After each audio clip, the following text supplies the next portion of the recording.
बालक था 10-15 वर्ष का, उसने पूछा गुरुजी ये प्राणी जो ऐसा अपराध कर रहा है इसको क्या सजा मिलेगी? गुरुजी कहने लगे बेटा फिर बताऊंगा, आजा।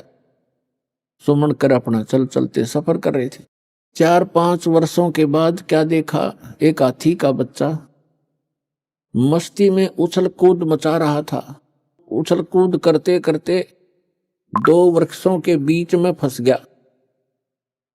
अब जैसे तैसे झटके झुटके मार के और निकल तो आया, लेकिन खाल सारी छुल गई, बुरी तरह खाल उतर गई।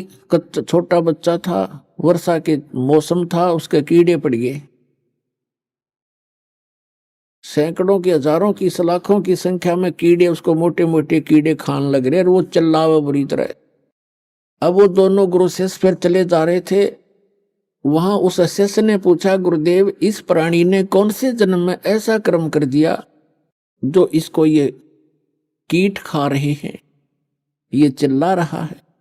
तब उस गुरुजी ने बताया बेटा जो मछियारा था ना, जो मछियां पकड़ रहा था और वो मछियां तरफ तरफ कर जीभ छोड़ रही थी, प्राण त्याग रही थी, ये हाथी का बच्चा वो मछियारा है और ये कीड़े वो मच्छी हैं। आज अपना टिट फॉर टैट ये भोग रहा है, प्राप्त कर रहा है।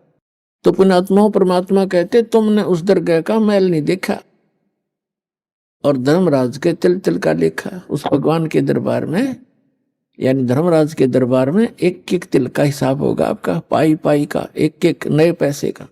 अब हम आते हैं जो दास आज आपको सत्संग सुनाने चाह रहा था, अभी तो भूमिका बनी है। श्रीमद् भगवद गीता अध्याय नंबर 7 के श्लोक नंबर 19 में कहा है बहुनाम जन्मान नाम अंते ज्ञानवान माम परपदते। बहुनाम जन्मा नाम अंते यानी बहुत बहुत जन्मों के अंत के किसी जन्म में, ज्ञानवान माने ये ज्ञानी आत्मा, माम माने मुझ ब्रह्म को भजते हैं। बहुनाम जन्मानाम अंते ज्ञानवान माम परपदते।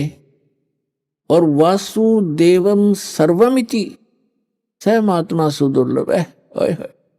क्या बताते हैं, बहुनाम जन्मानाम अंते बहुत बहुत जन्मों के किसी अंत के जन्म में ये ज्ञानी आत्मा ब्रह्म तक इनकी बुद्धि पहुंचती है, ब्रह्म तक। ये बताने वाला महात्मा तो सुदुर्लभ है कि वासुदेव ही सब कुछ है, वही सर्व सबका उत्पन्न करने वाला है, सर्व उत्पादक है, वही सबको पूज्य है, वही पाप नाशक है और वही इष्ट रूप में बना के पूज्य है।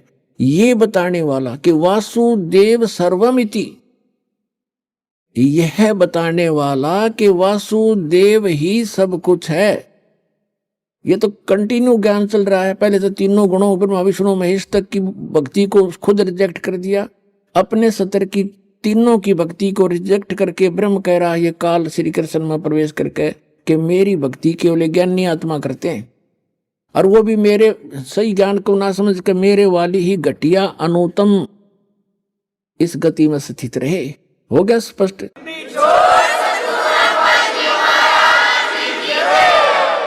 अब ये कहता है कि ब्रह्म से ऊपर जिसकी बुद्धि जाती है, ब्रह्म तक भी मुश्किल तो ये ज्ञानी आत्मा कोई किसी अंत के जन्म में बहु नाम जन्मानाम अंते ज्ञानवान माम परपदते, बहुत बहुत जन्मों के किसी अंत के जन्म में किसी ज्ञानी आत्मा की बुद्धि ब्रह्म तक पहुंचती है। और वासुदेव सर्वमिति, वो वासुदेव है सब कुछ, उसी वही पाप नाशक है, वही पूजा के योग्य है, वही सबका इष्ट होना चाहिए और वही पूर्ण मोक्षदायक है, वो सारी सृष्टि का रचने वाला है। ये बताने वाला महात्मा तो सुदुर्लभ है, बड़ी मुश्किल से मिलेगा। अपने आत्माओं ये गीता और वेद कोई बालकों के लेख थोड़े ही थे। ये ऋषि महर्षि शर्मार के चले गए, इनको कख नहीं पता चला। सूक्ष्म वेद में परमात्मा ने स्वयं आकर बताया है कि 9 मन सूत उड़ जिया और ये ऋषि रहे जखमार और सतगुरु ऐसा सुलझा देगा उड़ जन दूजी बार।